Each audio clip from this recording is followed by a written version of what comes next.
سورہ قاف قرآن کی 50ویں صورت ہے.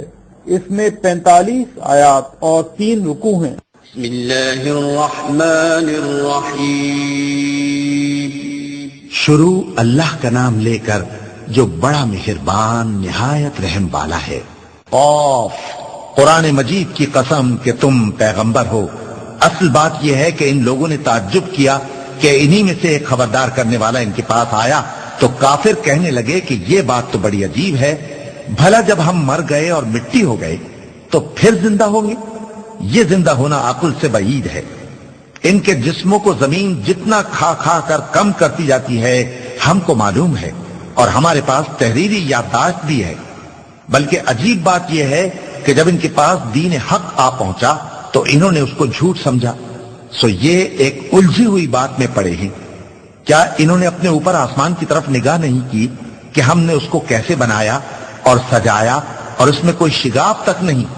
اور زمین کو دیکھو، اسے ہم نے پھیلایا اور اس میں پہاڑ رکھ دیے اور اس میں ہر طرح کی خوشنما چیزیں اگائیں تاکہ رجوع لانے والے بندے ہدایت اور نصیحت حاصل کریں.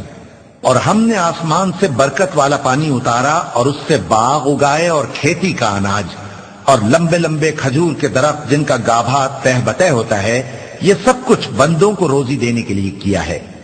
اور اس پانی سے ہم نے مردہ زمین کو زندہ کیا. بس اسی طرح قیامت کے روز نکل پڑنا ہے.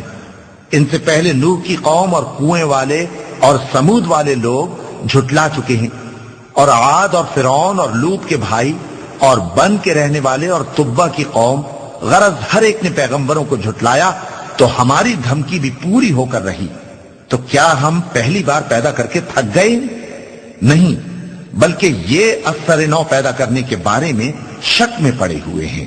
اور ہم ہی نے انسان کو پیدا کیا ہے، اور جو خیالات اس کے دل میں گزرتے ہیں ہم ان کو جانتے ہیں، اور ہم تو رگ جان سے بھی زیادہ اس کے قریب ہیں. جب وہ کوئی کام کرتا ہے تو 2 لکھنے والے جو دائیں بائیں بیٹھے ہیں لکھ لیتے ہیں. کوئی بات اس کی زبان پر نہیں آتی مگر ایک نگہبان اس کے پاس لکھ لینے کو تیار رہتا ہے. اور موت کی بے ہوشی حقیقت کھولنے کو طاری ہو گئی. اے انسان، یہی وہ حالت ہے جس سے تو بھاگتا تھا. اور سور پھونکا جائے گا، یہی عذاب کی دھمکی کا دن ہے. اور ہر شخص ہمارے سامنے اس حال میں آئے گا کہ ایک فرشتہ اس کے ساتھ ہانکنے والا ہوگا اور ایک اس کے اعمال کی گواہی دینے والا. یہ وہ دن ہے کہ اس سے تو غافل ہو رہا تھا. اب ہم نے تجھ پر سے پردہ اٹھا دیا تو آج تیری نگاہ تیز ہے. اور اس کا ہم نشیں فرشتہ کہے گا کہ یہ اعمال نامہ میرے پاس تیار ہے. حکم ہوگا کہ ہر سرکش ناشکرے کو دوزخ میں ڈال دو. جو مال میں بخل کرنے والا، حد سے بڑھنے والا، شبہ نکالنے والا تھا، جس نے اللہ کے ساتھ اور معبود مقرر کر رکھے تھے، تو اس کو سخت عذاب میں ڈال دو. اس کا ساتھی شیطان کہے گا کہ اے ہمارے پروردگار، میں نے اس کو گمراہ نہیں کیا تھا بلکہ یہ آپ ہی رستے سے دور بھٹکا ہوا تھا.